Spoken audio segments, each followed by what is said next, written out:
A new chapter in a novel is something like a new scene in a play. And when I draw up the curtain this time, reader, you must fancy you see a room in the George Inn at Millcote, with such large-figured papering on the walls as inn-rooms have, such a carpet, such furniture, such ornaments on the mantelpiece, such prints, including a portrait of George III and another of the Prince of Wales, and a representation of the death of Wolfe. All this is visible to you by the light of an oil lamp hanging from the ceiling, and by that of an excellent fire, near which I sit in my cloak and bonnet. My muff and umbrella lie on the table, and I am warming away the numbness and chill contracted by 16 hours' exposure to the rawness of an October day. I left Lowton at 4 o'clock a.m., and the Millcote town clock is now just striking 8. Reader, though I look comfortably accommodated, I am not very tranquil in my mind. I thought when the coach stopped here there would be someone to meet me. I looked anxiously round as I descended the wooden steps the boots placed for my convenience, expecting to hear my name pronounced, and to see some description of carriage waiting to convey me to Thornfield. Nothing of the sort was visible, and when I asked a waiter if anyone had been to inquire after a Miss Eyre, I was answered in the negative. So I had no resource but to request to be shown into a private room, and here I am waiting, while all sorts of doubts and fears are troubling my thoughts. It is a very strange sensation to inexperienced youth to feel itself quite alone in the world, cut adrift from every connection, uncertain whether the port to which it is bound can be reached, and prevented by many impediments from returning to that it has quitted. The charm of adventure sweetens that sensation, the glow of pride warms it, but then the throb of fear disturbs it. And fear with me became predominant when half an hour elapsed, and still I was alone. I bethought myself to ring the bell. "Is there a place in this neighbourhood called Thornfield?" I asked of the waiter who answered the summons. "Thornfield? I don't know, ma'am. I'll inquire at the bar." He vanished, but reappeared instantly. "Is your name Eyre, miss?" "Yes." "Person here waiting for you." I jumped up, took my muff and umbrella, and hastened into the inn passage. A man was standing by the open door, and in the lamp-lit street I dimly saw a one-horse conveyance. "This'll be your luggage, I suppose," said the man, rather abruptly when he saw me, pointing to my trunk in the passage. "Yes." He hoisted it on to the vehicle, which was a sort of car, and then I got in. Before he shut me up, I asked him how far it was to Thornfield. "A matter of 6 miles. "How long shall we be before we get there?" Up in an hour and a half." He fastened the car door, climbed to his own seat outside, and we set off. Our progress was leisurely, and gave me ample time to reflect. I was content to be at length so near the end of my journey, and as I leaned back in the comfortable though not elegant conveyance, I meditated much at my ease. I suppose, thought I, judging from the plainness of the servant and carriage, Mrs. Fairfax is not a very dashing person. So much the better. I never lived amongst fine people but once, and I was very miserable with them. I wonder if she lives alone except this little girl. If so, and if she is in any degree amiable, I shall surely be able to get on with her. I will do my best. It is a pity that doing one's best does not always answer. At Lowood, indeed, I took that resolution, kept it, and succeeded in pleasing. But with Mrs. Reed, I remember my best was always spurned with scorn. I pray God Mrs. Fairfax may not turn out a second Mrs. Reed. But if she does, I am not bound to stay with her. Let the worst come to the worst, I can advertise again. How far are we on our road now, I wonder? I let down the window and looked out. Millcote was behind us. Judging by the number of its lights, it seemed a place of considerable magnitude, much larger than Lowton. We were now, as far as I could see, on a sort of common, but there were houses scattered all over the district. I felt we were in a different region to Lowood, more populous, less picturesque, more stirring, less romantic. The roads were heavy, the night misty. My conductor let his horse walk all the way, and the hour and a half extended, I verily believe, to 2 hours. At last he turned in his seat and said, We're none so far from Thornfield now. Again I looked out. We were passing a church. I saw its low, broad tower against the sky, and its bell was tolling a quarter. I saw a narrow galaxy of lights, too, on a hillside marking a village or hamlet. About 10 minutes after, the driver got down and opened a pair of gates. We passed through, and they clashed to behind us. We now slowly ascended a drive and came upon the long front of a house. Candlelight gleamed from one curtained bow window. All the rest were dark. The car stopped at the front door. It was opened by a maidservant. I alighted and went in. "Will you walk this way, ma'am?" said the girl, and I followed her across a square hall with high doors all round. She ushered me into a room whose double illumination of fire and candle at first dazzled me, contrasting as it did with the darkness to which my eyes had been for 2 hours inured. When I could see, however, a cosy and agreeable picture presented itself to my view. A snug small room, a round table by a cheerful fire, an armchair high-backed and old-fashioned, wherein sat the neatest imaginable little elderly lady, in widow's cap, black silk gown, and snowy muslin apron, exactly like what I had fancied Mrs. Fairfax, only less stately and milder looking. She was occupied in knitting. A large cat sat demurely at her feet. Nothing, in short, was wanting to complete the beau ideal of domestic comfort. A more reassuring introduction for a new governess could scarcely be conceived. There was no grandeur to overwhelm, no stateliness to embarrass, and then, as I entered, the old lady got up and promptly and kindly came forward to meet me. "How do you do, my dear? I am afraid you have had a tedious ride. John drives so slowly. You must be cold. Come to the fire." "Mrs. Fairfax, I suppose," said I.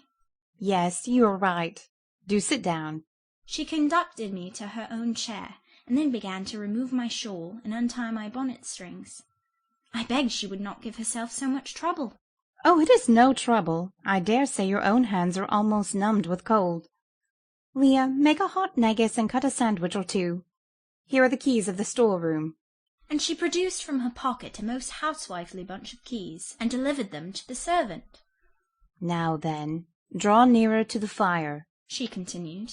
"You've brought your luggage with you, haven't you, my dear?" "Yes, ma'am," "I'll see it carried into your room," she said, and bustled out. She treats me like a visitor, thought I. I little expected such a reception. I anticipated only coldness and stiffness. This is not like what I have heard of the treatment of governesses, but I must not exult too soon. She returned. With her own hands cleared her knitting apparatus and a book or two from the table, to make room for the tray which Leah now brought, and then herself handed me the refreshments. I felt rather confused at being the object of more attention than I had ever before received, and that too shown by my employer and superior. But as she herself did not seem to consider she was doing anything out of her place, I thought it better to take her civilities quietly. "Shall I have the pleasure of seeing Miss Fairfax to-night?" I asked, when I had partaken of what she offered me. "What did you say, my dear? I am a little deaf," returned the good lady, approaching her ear to my mouth. I repeated the question more distinctly. "Miss Fairfax? Oh, you mean Miss Varens. Varens is the name of your future pupil." "Indeed? Then she is not your daughter?" "No, I have no family." I should have followed up my first inquiry by asking in what way Miss Varens was connected with her, but I recollected it was not polite to ask too many questions. Besides, I was sure to hear in time. "I am so glad," she continued, as she sat down opposite to me and took the cat on her knee. "I am so glad you are come. It will be quite pleasant living here now with a companion. To be sure it is pleasant at any time, for Thornfield is a fine old hall, rather neglected of late years, perhaps, but still it is a respectable place. Yet, you know, in winter-time one feels dreary, quite alone in the best quarters. I say alone. Leah is a nice girl, to be sure, and John and his wife are very decent people, but then, you see, they are only servants, and one can't converse with them on terms of equality. One must keep them at due distance, for fear of losing one's authority. I'm sure last winter it was a very severe one, if you recollect, and when it did not snow it rained and blew. Not a creature but the butcher and postman came to the house, from November till February, and I really got quite melancholy with sitting night after night alone. I had Leah in to read to me sometimes, but I don't think the poor girl liked the task much. She felt it confining. In spring and summer one got on better. Sunshine and long days make such a difference. And then, just at the commencement of this autumn, little Adela Varens came, and her nurse. A child makes a house alive all at once. And now you are here. I shall be quite gay." My heart really warmed to the worthy lady as I heard her talk, and I drew my chair a little nearer to her, and expressed my sincere wish that she might find my company as agreeable as she anticipated. "But I'll not keep you sitting up late to-night," said she. "It's on the stroke of 12 now, and you have been travelling all day. You must feel tired. If you have got your feet well warmed, I'll show you your bedroom. I've had the room next to mine prepared for you. It is only a small apartment, but I thought you would like it better than one of the large front chambers. To be sure, they have finer furniture, but they are so dreary and solitary. I never sleep in them myself." I thanked her for her considerate choice, and as I really felt fatigued with my long journey, expressed my readiness to retire. She took her candle, and I followed her from the room. First she went to see if the hall door was fastened. Having taken the key from the lock, she led the way upstairs. The steps and banisters were of oak. The staircase window was high and latticed. Both it and the long gallery, into which the bedroom doors opened, looked as if they belonged to a church rather than a house. A very chill and vault-like air pervaded the stairs and gallery, suggesting cheerless ideas of space and solitude. And I was glad, when finally ushered into my chamber, to find it of small dimensions, and furnished in ordinary modern style. When Mrs. Fairfax had bidden me a kind good night, and I had fastened my door, gazed leisurely round, and in some measure effaced the eerie impression made by that wide hall, that dark and spacious staircase, and that long cold gallery, by the livelier aspect of my little room, I remembered that, after a day of bodily fatigue and mental anxiety, I was now at last in safe haven.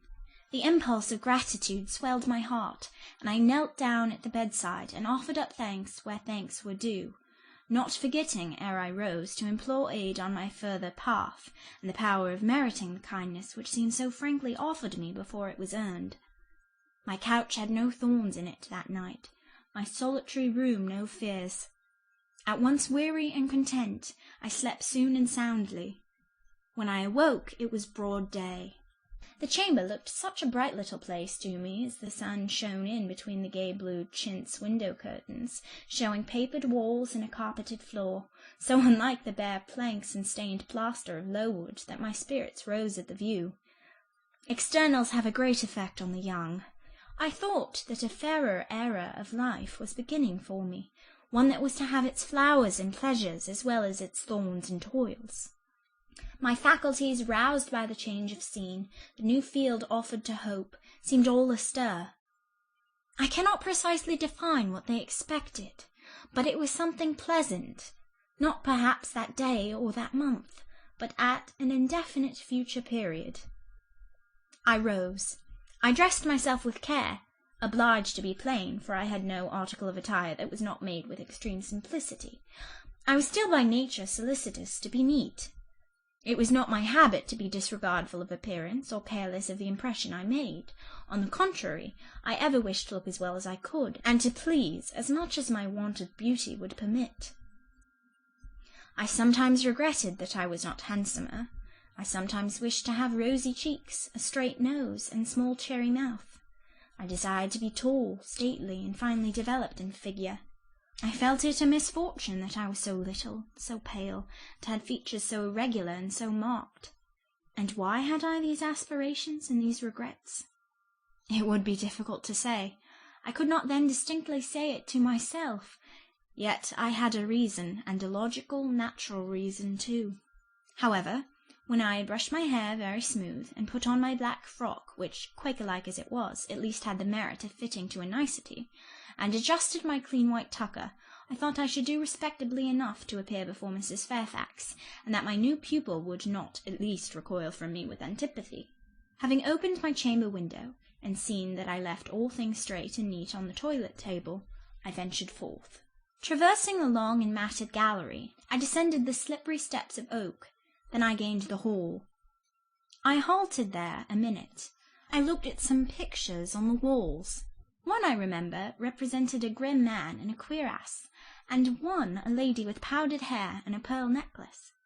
At a bronze lamp pendant from the ceiling, at a great clock whose case was of oak curiously carved, and ebon black with time and rubbing. Everything appeared very stately and imposing to me, but then I was so little accustomed to grandeur. The hall door, which was half of glass, stood open. I stepped over the threshold. It was a fine autumn morning. The early sun shone serenely on embrowned groves and still green fields. Advancing on to the lawn, I looked up and surveyed the front of the mansion. It was 3 stories high, of proportions not vast, though considerable. A gentleman's manor house, not a nobleman's seat. Battlements round the top gave it a picturesque look. Its grey front stood out well from the background of a rookery, whose cawing tenants were now on the wing.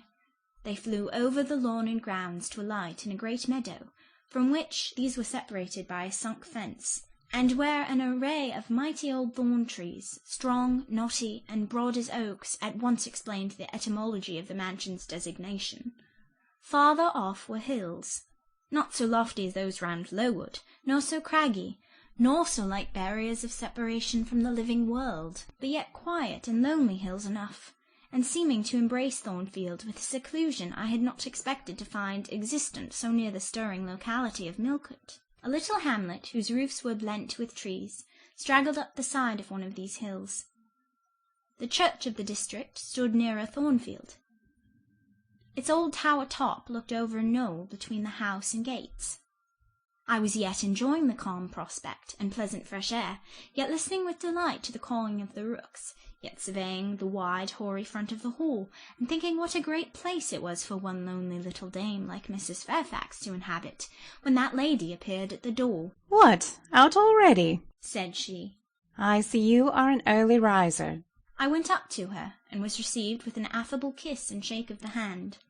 "How do you like Thornfield?" she asked. I told her I liked it very much.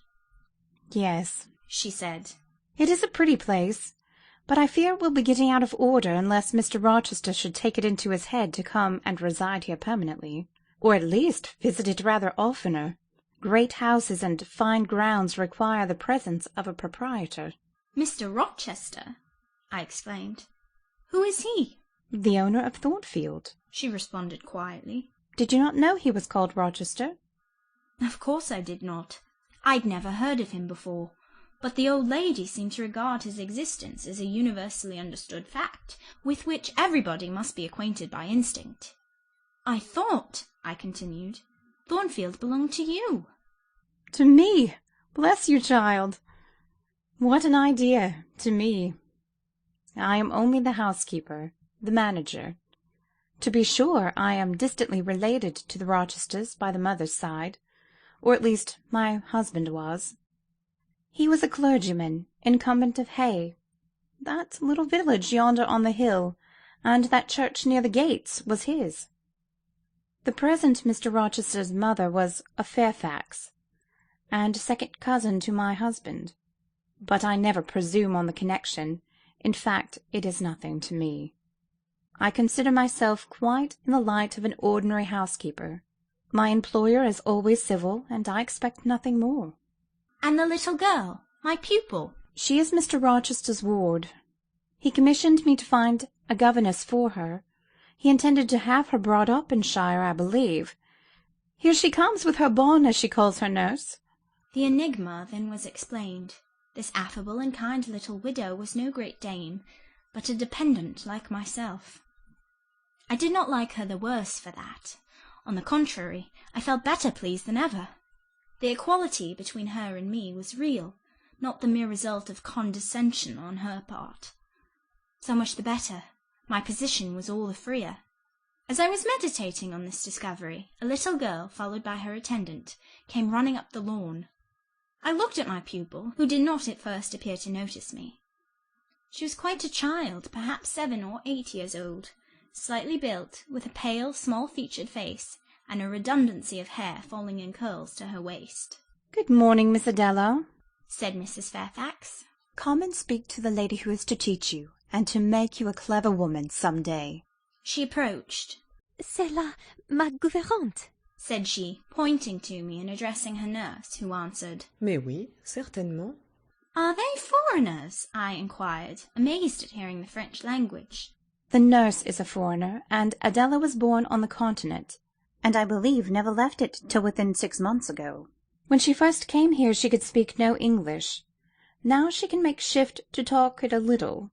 I don't understand her, she mixes it so with French.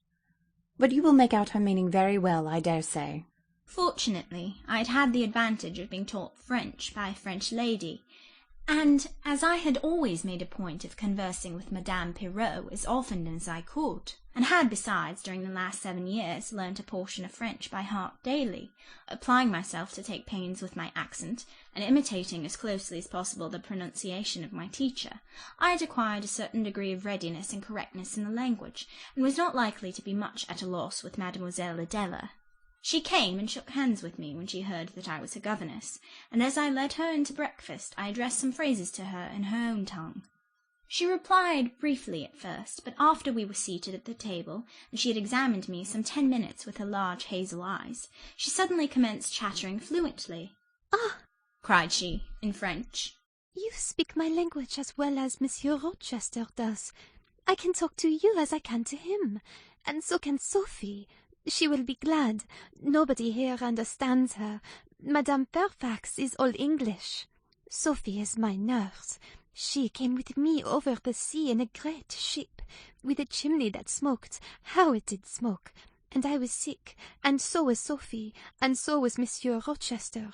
Monsieur Rochester lay down on a sofa in a pretty room called the salon, and Sophie and I had little beds in another place. I nearly fell out of mine. It was like a shelf, and, mademoiselle, what is your name?" Eyre, Jane Eyre. "Eyre? Bah, I cannot say it. Well, our ship stopped in the morning, before it was quite daylight, at a great city, a huge city, with very dark houses, and all smoky, not at all like the pretty clean town I came from, and Monsieur Rochester carried me in his arms over a plank to the land, and Sophie came after, and we all got into a coach, which took us to a beautiful large house, larger than this, and finer, called an hotel. We stayed there nearly a week. I and Sophie used to walk every day in a great green place full of trees, called the park, and there were many children there besides me, and a pond with beautiful birds in it, that I fed with crumbs." "Can you understand her when she runs on so fast?" asked Mrs. Fairfax. I understood her very well, for I had been accustomed to the fluent tongue of Madame Pirot. "I wish," continued the good lady, "you would ask her a question or two about her parents. I wonder if she remembers them." "Adele," I inquired, "with whom did you live when you were in that pretty clean town you spoke of?" "I lived long ago with Maman, but she is gone to the Holy Virgin. Maman used to teach me to dance and sing, and to say verses. A great many gentlemen and ladies came to see Maman, and I used to dance before them, or to sit on their knees and sing to them. I liked it. Shall I let you hear me sing now?" She had finished her breakfast, so I permitted her to give a specimen of her accomplishments. Descending from her chair, she came and placed herself on my knee, and folding her little hands demurely before her, shaking back her curls and lifting her eyes to the ceiling, she commenced singing a song from some opera. It was the strain of a forsaken lady, who, after bewailing the perfidy of her lover, calls pride to her aid, desires her attendant to deck her in her brightest jewels and richest robes, and resolves to meet the false one that night at a ball, and prove to him, by the gaiety of her demeanour, how little his desertion has affected her. The subject seems strangely chosen for an infant singer, but I suppose the point of the exhibition lay in hearing the notes of love and jealousy warbled with the lisp of childhood. And in very bad taste that point was. At least I thought so. Adele sang the canzonet tunefully enough, and with the naivete of her age. This achieved, she jumped from my knee and said, "Now, mademoiselle, I will repeat you some poetry." Assuming an attitude, she began, La Ligue des Rats, Fable de La Fontaine. She then declaimed the little piece with an attention to punctuation and emphasis, a flexibility of voice, and an appropriateness of gesture very unusual indeed at her age, and which proved she had been carefully trained. "Was it your mamma who taught you that piece?" I asked. Yes, and she just used to say it in this way. Qu'avez-vous donc? Lui dit un de ces rats. Parlez. She made me lift my hand, so, to remind me to raise my voice at the question. Now, shall I dance for you? No, that will do. But after your mamma went to the Holy Virgin, as you say, with whom did you live then? With Madame Frederick and her husband. She took care of me, but she is nothing related to me. I think she is poor, for she had not so fine a house as Maman. I was not long there. Monsieur Rochester asked me if I would like to go and live with him in England, and I said yes, for I knew Monsieur Rochester before I knew Madame Frederick, and he was always kind to me and gave me pretty dresses and toys. But you see he has not kept his word, for he has brought me to England, and now he is gone back again himself, and I never see him." After breakfast, Adele and I withdrew to the library, which room, it appears, Mr. Rochester had directed should be used as the schoolroom. Most of the books were locked up behind glass doors, but there was one bookcase left open containing everything that could be needed in the way of elementary works, and several volumes of light literature, poetry, biography, travels, a few romances, etc. I suppose he had considered that these were all the governess would require for her private perusal, and indeed they contented me amply for the present. Compared with the scanty pickings I had now and then been able to glean at Lowood, they seemed to offer an abundant harvest of entertainment and information. In this room, too, there was a cabinet piano, quite new and of superior tone, also an easel for painting and a pair of globes. I found my pupil sufficiently docile, though disinclined to apply. She had not been used to regular occupation of any kind. I felt it would be injudicious to confine her too much at first, so when I had talked to her a great deal and got her to learn a little, and when the morning had advanced to noon, I allowed her to return to her nurse. I then proposed to occupy myself till dinner-time in drawing some little sketches for her use. As I was going upstairs to fetch my portfolio and pencils, Mrs. Fairfax called to me. "Your morning school hours are over now, I suppose?" said she. She was in a room, the folding doors of which stood open. I went in when she addressed me. It was a large, stately apartment, with purple chairs and curtains, a Turkey carpet, walnut-panelled walls, one vast window rich in slanted glass, and a lofty ceiling nobly moulded. Mrs. Fairfax was dusting some vases of fine purple spar, which stood on a sideboard. "What a beautiful room!" I exclaimed as I looked round, for I had never before seen any half so imposing. "Yes, this is the dining room. I have just opened the window to let in a little air and sunshine, for everything gets so damp in apartments that are seldom inhabited. The drawing-room yonder feels like a vault." She pointed to a wide arch corresponding to the window, and hung like it with a Tyrian-dyed curtain, now looped up. Mounting to it by 2 broad steps, and looking through, I thought I caught a glimpse of a fairy palace, so bright to my novice eyes appeared the view beyond. Yet it was merely a very pretty drawing-room, and within it a boudoir, both spread with white carpets, on which seemed laid brilliant garlands of flowers, both sealed with snowy mouldings of white grapes and vine leaves, beneath which glowed in rich contrast crimson couches and ottomans, while the ornaments on the pale Parian mantelpiece were of sparkling Bohemian glass, ruby red, and between the windows large mirrors repeated the general blending of snow and fire. "In what order you keep these rooms, Mrs. Fairfax," said I. "No dust, no canvas coverings, except that the air feels chilly. One would think they were inhabited daily." "Why, Miss Eyre, though Mr. Rochester's visits here are rare, they are always sudden and unexpected. And as I observed that it put him out to find everything swathed up, and to have a bustle of arrangement on his arrival, I thought it best to keep the rooms in readiness. Is Mr. Rochester an exacting, fastidious sort of man? Not particularly so, but he has a gentleman's tastes and habits, and he expects to have things managed in conformity to them. Do you like him? Is he generally liked? Oh, yes. The family have always been respected here. Almost all the land in this neighbourhood, as far as you can see, has belonged to the Rochesters time out of mind. Well, but leaving his land out of the question, do you like him? Is he liked for himself?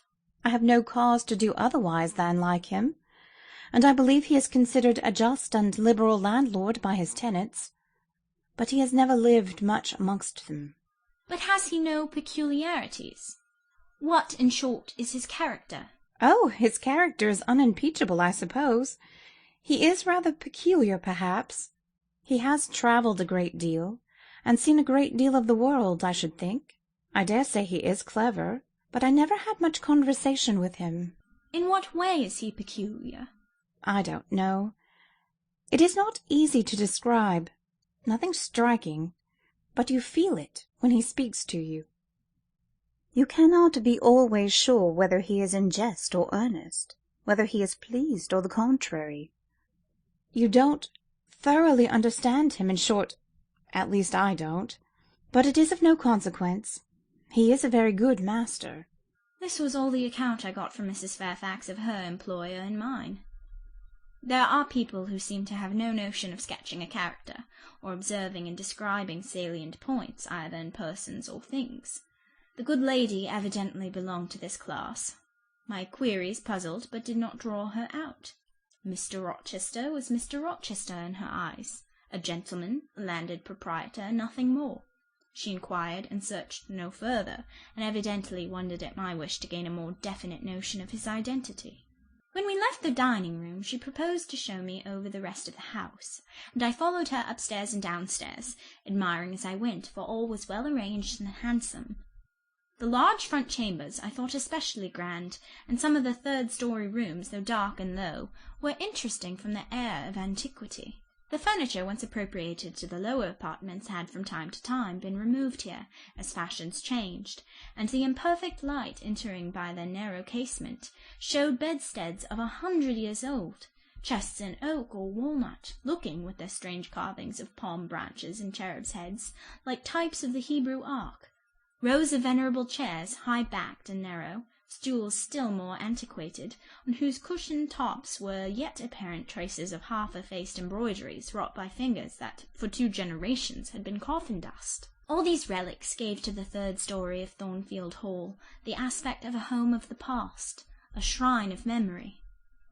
I liked the hush, the gloom, the quaintness of these retreats in the day, but I by no means coveted a night's repose on one of those wide and heavy beds, shut in some of them with doors of oak, shaded others with wrought old English hangings crusted with thick work, portraying effigies of strange flowers and stranger birds, and strangest human beings, all which would have looked strange indeed by the pallid gleam of moonlight. "Do the servants sleep in these rooms?" I asked. No, they occupy a range of smaller apartments to the back. No one ever sleeps here. One would almost say that if there were a ghost at Thornfield Hall, this would be its haunt. "So I think. You have no ghosts, then?" None that I ever heard of, returned Mrs. Fairfax, smiling. "Nor any traditions of one? No legends or ghost stories?" I believe not. And yet it is said that the Rochesters have been rather a violent than a quiet race in their time. Perhaps, though, that is the reason they rest tranquilly in their graves now. "Yes, after life's fitful fever they sleep well," I muttered. "Where are you going now, Mrs. Fairfax?" For she was moving away. "On to the Leads. Will you come and see the view from thence?" I followed still, up a very narrow staircase to the attics, and thence by a ladder and through a trap-door to the roof of the hall. I was now on a level with the crow colony, and could see into their nests. Leaning over the battlements and looking far down, I surveyed the grounds laid out like a map, the bright and velvet lawn closely girdling the grey base of the mansion, the field wide as a park, dotted with its ancient timber, the wood, dun and sere, divided by a path visibly overgrown, greener with moss than the trees were with foliage. The church at the gates, the road, the tranquil hills, all reposing in the autumn day's sun, the horizon bounded by a propitious sky, azure marbled with pearly white. No feature in the scene was extraordinary, but all was pleasing. When I turned from it and repassed the trap-door, I could scarcely see my way down the ladder. The attic seemed black as a vault compared with that arch of blue air to which I had been looking up, and to that sunlit scene of grove, pasture, and green hill, of which the hall was the centre, and over which I had been gazing with delight. Mrs. Fairfax stayed behind a moment to fasten the trap-door. I, by drift of groping, found the outlet from the attic, and proceeded to descend the narrow garret staircase. I lingered in the long passage to which this led, separating the front and back rooms of the third story, narrow, low, and dim, with only one little window at the far end, and looking, with its 2 rows of small black doors, all shut, like a corridor in some Bluebeard's castle. While I paced softly on, the last sound I expected to hear in so still a region, a laugh, struck my ear. It was a curious laugh, distinct, formal, mirthless. I stopped. The sound ceased, only for an instant. It began again, louder, for at first, though distinct, it was very low. It passed off in a clamorous peal that seemed to wake an echo in every lonely chamber, though it originated but in one, and I could have pointed out to the door whence the accents issued. "Mrs. Fairfax!" I called out, for I now heard her descending the great stairs.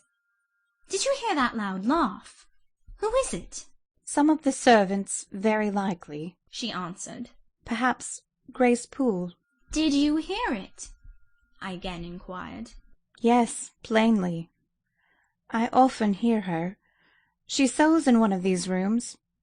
Sometimes Leah is with her. They are frequently noisy together. The laugh was repeated in its low syllabic tone, and terminated in an odd murmur. "Grace!" exclaimed Mrs. Fairfax.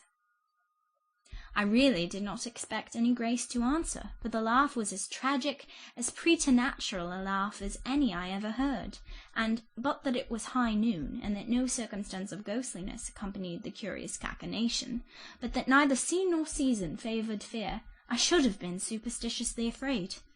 However, the event showed me I was a fool for entertaining a sense even of surprise.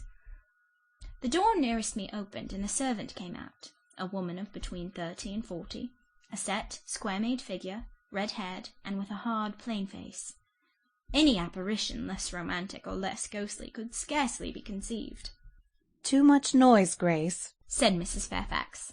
"Remember directions." Grace curtsied silently and went in. "She is a person we have to sew and assist Leah in her housemaid's work," continued the widow.